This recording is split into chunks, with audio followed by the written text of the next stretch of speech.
Hello world, and welcome to the Common Sense Man's News and Talk Show here on this Tuesday, April 9th, 2019. This is a show where we discuss news from various news sources via the internet and discuss them in a common sense way, trying to bring the left and the right a little bit more together on everything. We need you to call in though, Skype, cell, whatever you want to do. Here's our number, 805-994-0606, or email me your suggestions or comments to commonsenseman@gmail.com. That's common with a K. And let's get this show started. We start off with Fox News. It's a picture of Mr. Trump, President Trump, not looking too happy. It says, words unspoken. 220 Dems journalists push tweet falsely claiming Trump called asylum seekers animals. And it's actually an apology, and maybe President Trump should learn from this, because he never apologized for crap. At least I don't ever see it. But here's a tweet from this guy, Mark Elliott. I've learned that Trump's comments were in response to a specific question about MS-13 members and not about asylum seekers more broadly. I've chosen to delete the tweet, but I am copying it here. My apologies for not being more accurate. There you go. So, you know, that's, hey, respect, man, respect. At least you apologize. You have enough balls. You're a man enough to apologize. There you go. CNN, there's an interesting article there. It's a picture of a lady. Cop's widow breaks her silence on Kamala Harris. How presidential hopeful Harris death penalty decisions broke hearts on both sides of the debate.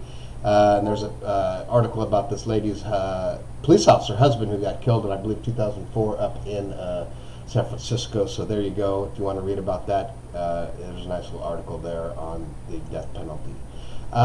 Going to CNBC, Bank of America is raising its minimum wage for employees to $20 an hour. Wow. If you get a job at Bank of America, you'll make $41,000 an hour, Chairman and CEO Brian Moynihan says. So that's, hey, man, wow. Hey, that's where I bank, so you guys be obviously making some money.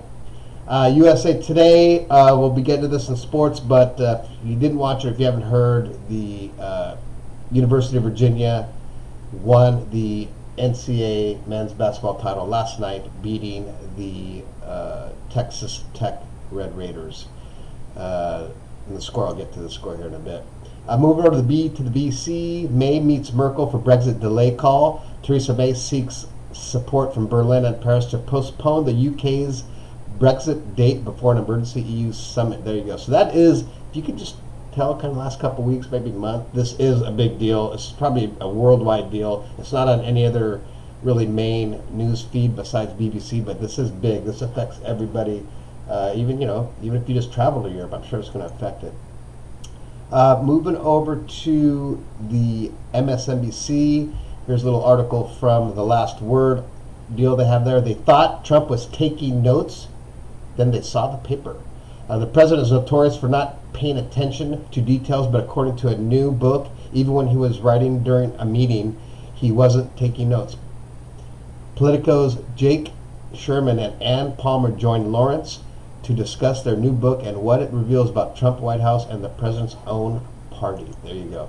And here we go, going to ESPN. There it is. Virginia ousts Texas Tech in overtime, 85-77, to win their first championship ever. Congratulations to Virginia. There you go. Moving on to the T to the M to the Z. Lori Loughlin and hubby face 2 years minimum prison sentence if they cop a plea. So there you go. If you want to read about that, the whole college scam, which we know what was happening. We all knew that was happening out there. It's constantly happening. We sure it is. You see it in the movies. Pretty much what you see in the movies happens in real life. Okay, let's just face that, or it will happen. So no shock there. No shock there. There you go. Everyone got their little panties in a wad because their kid didn't get into USC because theirs did. Well, sorry, you didn't bribe enough. There you go. Nipsey Hussle procession will pass his store at 25 miles of South LA for his funeral. They have a little map there if you want to check it. It's going to be 22.5 miles. So there you go for Nipsey Hussle. Moving over to travel leisure, a couple little things here. If you are traveling to Spain or anywhere in Spain on Easter weekend, there may be a major strike at all the airports. About 60,000 ground support workers are talking about striking, so that could affect your travel if you're going in and out of Spain, or maybe just doing a little hop over in Spain. There you go. Here we go, a little thing from the store Aldi. And I believe there's one by me now. I've never been there, but the 100 calorie alcoholic seltzers are coming from Aldi. So if you're an Aldi shopper, there you go. Now you got 100 calorie, 5% alcohol hard seltzers to buy. That's going to end it for this kind of just a medium type Tuesday, really. Nothing really too exciting going on, but hey, maybe that's no news is good news. But we will go to our Facebook page. Again, this is from Occupy Democrats. I'm sorry, it's what people repost on my page. And it's a picture of President Trump going like that. And it says on the top, in quotes, pro-God, pro-guns, pro-life. And then below that says, yeah, I will say anything to get these fools to vote for me. I don't really go to church, don't like rednecks, and I don't want these hicks in my country clubs. But I'll keep pretending so they'll vote for me. So there you go. It's kind of a funny one, actually. There you go. You heard it here first. Please subscribe to my channel, the Common Sense Man's News and Talk Show, here on the YouTube. Have a great rest of your Tuesday. We'll see you on Hump Day Wednesday. And again, be nice to people and just have an open mind when looking at things. Don't just follow a certain side, left, right, or whatever, just because that's what you think you are. Make your own decisions. Make your own, go do some investigating. Don't just read everything don't believe everything you read and all that kind of crap. But again, we'll see you on Hump Day Wednesday. Chowder.